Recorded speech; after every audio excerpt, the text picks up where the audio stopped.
Hi everybody. So what a day, right? I mean, I don't know what kind of day you had, whether it was a good day, a productive day, a slow day, an unproductive day, a tedious day, an exhausting day, or a day full of anxiety. If it's the last one, you're in luck, because that's what we're going to talk about today. If you're struggling with anxiety, the first thing you need to do is recognize those feelings that you have.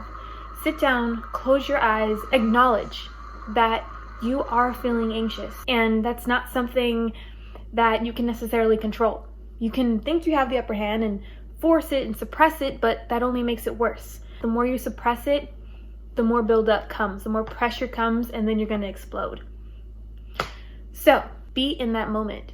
It feels uncomfortable, yes, 100%, but you need to be in that moment and be honest with yourself. That's a pattern that I say in my videos.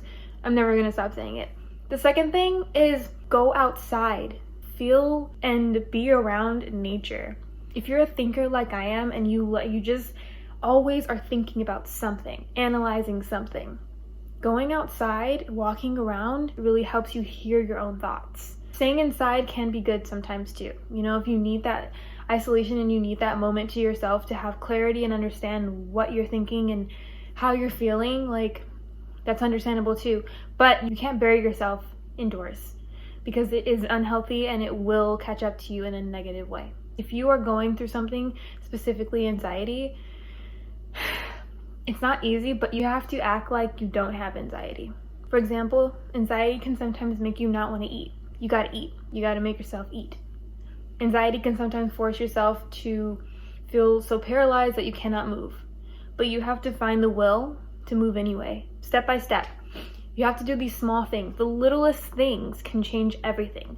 So expose yourself, really. I mean, that's a big part of number 2 as well. It's not just going outside, but it's just doing things that you wouldn't normally do when you are in the state of mind that you're in. Third thing, therapy, seeking out any kind of help, and not isolating yourself like I mentioned before.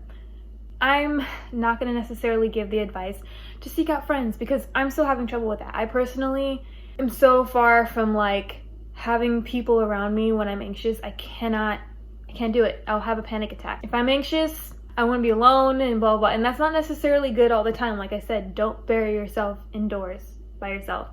Not healthy. But I do think that, you know, we should reach out every now and then. And it's good to have like people who reach out to you too, but I wouldn't put the pressure on them because it's not their responsibility. So, you know, I would say like reach out to people. But if you really can't do that, if you're not in a place to reach out, you don't have enough strength or energy to reach out to people, like I said, counseling or therapy, because you don't have to reach out to them. You schedule it and then they tell you how many sessions you're going to have with them. Then when the meeting comes, all you got to do is click a link or walk into the office. You ain't got to pick up a phone and be like, make conversation with them, whatever. It's set. Therapy is set. It's not someone you know. It is confidential, and they help you really open your mind to thinking about things in a very different way. And I'm going to list these things one last time to make sure things are succinct and clear, because this is a very important topic to me and I'm sure to anyone else. Number 1, okay? Acknowledge how you feel. Recognize that how you feel is not who you are right now, but it is real and it is happening. Number 2, do things that do not reflect how you feel. Expose yourself. Put yourself out there, doing the smallest things, whether it's walking from your bed to the restroom, then going outside, just doing things that do not reflect how you feel in the moment. That's pretty much it. And number 3, don't isolate yourself, pumpkin. Reach out, get counseling, schedule therapy, or reach out to friends. Surround yourself with family. Do whatever you need to do to have a support system, because in isolation, we are at our weakest. We are created to be not alone, but with others. So that's all I have for you today. Again, this is a huge thing. Look out for yourself. Be strong for yourself. Fight for yourself and do things that you know will bring out the core values in you. Do things that will help you shine, whether that's writing, drawing, bird watching, whatever it is, do that thing.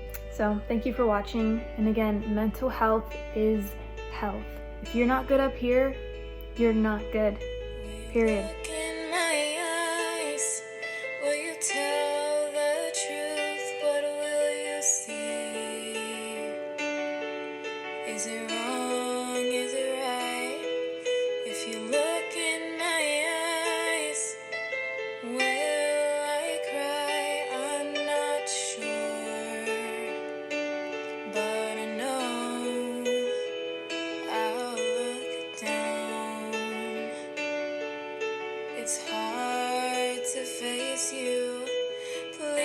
story.